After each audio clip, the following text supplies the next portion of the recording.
After the horrors of the Holocaust, the world promised to never again allow the senseless murder of Jews, and now people around the globe, they're standing up to the pure evil of Hamas.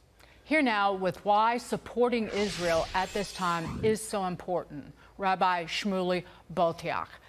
Rabbi Shmuley, great to see you. It is, if you were silent, you were accepting the unacceptable. That was what my parents always taught me. Elie Wiesel, the world's most famous Holocaust survivor, famously said, the opposite of love is not hatred. The opposite of love is indifference. Now let's take it a step further. What about if people who don't even know the difference between right and wrong? It's not that they're indifferent, it's that they're clueless. They have no moral compass. We have American Congresswomen, Rashida TB, Ilhan Omar, who are openly siding with Hamas. And even the national American media, from the New York Times to CNN, CBS, NBC, they won't even call Hamas terrorists. Now think about that. This man over here, who killed 3,000 Americans, incinerated them, just 3 miles from here on 9/11, 2001, was he a militant or a monster? Was he a soldier or a savage? Was he a belligerent or barbarian? If you cannot call this man a terrorist, then you have no sense of right and wrong. So the language, and look at the way they're saying, 1,200 Jews were slaughtered in Holocaust-level extinction for a day on Saturday and Sunday. And now they're saying that Israel's engaging in retribution? You mean stopping terrorists from killing more Jews as a form of revenge? Jewish life is becoming so worthless. It's very painful. You know, you talked about Congresswoman Rashida TB. She's left us dumbfounded when she refused to condemn the murder of Jewish babies by Hamas. I want you to listen to this and I want you to respond. Terrorists have cut off babies' heads and burned children alive. Do you support Israel's rights to defend themselves against this brutality? We're just going to go through here. You can't comment about Hamas terrorists chopping off babies' heads? And why do you have a Palestinian flag outside your office if you do not condone what Hamas terrorists have done to Israel?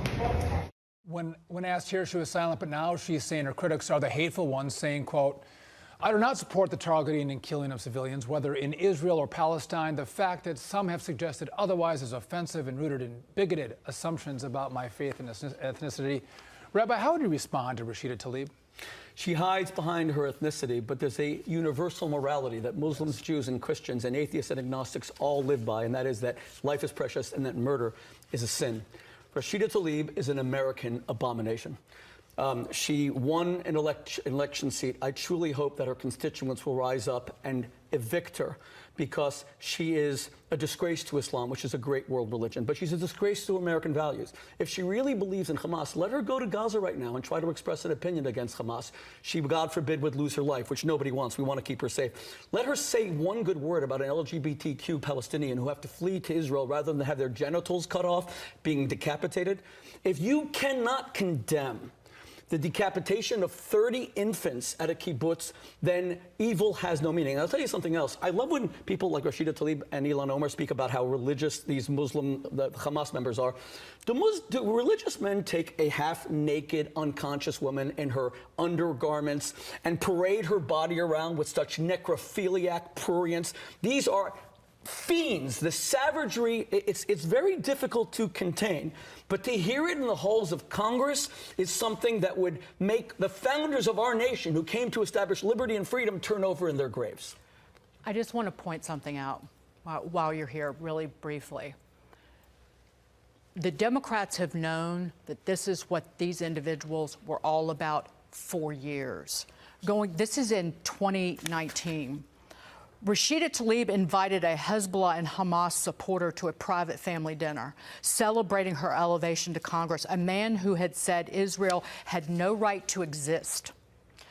And when she joined Congress, she put that Post-it note on her map and that said Palestine and pointed to Israel. And when you quote over and over again the language of what is the language from river to sea? Palestine will be free, of course. Right, but murdering all its Jews. But that means the eradication of genocide. Jews. That means Holocaust. genocide. So we know what you've been talking about for years. We know what you're about. So don't act like that we're the bigots and that we don't understand what you represent and the hatred that you walk around with in your heart and soul every single day. Rashida Tlaib wakes up in the morning and the hatred of the Jewish people courses through her veins. It animates her actions. It causes the language that she uses, and she cannot even suppress it. And I'll tell you, she doesn't even care about Palestinian lives. That's what bothers me the most. I care infinitely more about my Palestinian brothers and sisters than she does, because Hamas is a curse to the Palestinians. Hamas is a kleptocracy that has stolen. They got more money per capita in Gaza than the entire Marshall Plan, everyone in Europe. Look what Europe did after the destruction of the Second World War, and look at Gaza today.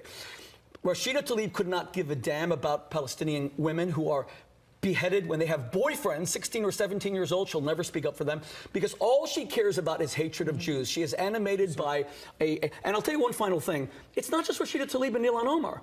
You're talking about Tufts University, Harvard University, right 3 miles up from here, Columbia University. Students are supporting Hamas and their mutilation of women. I mean, our universities have lost their minds. We're living in a crazed time that boggles the imagination.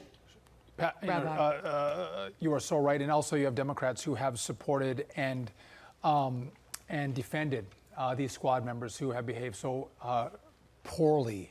And President Biden, who just gave Iran $6 billion. And if you think that didn't lead to more hostages being taken. Oh, it's more than that. It's $1 billion per hostage. That's a lot of money. That's a lot of money. Oil money, tens of billions. Rabbi, great to Exactly. see. God bless you. Thank you. God bless you.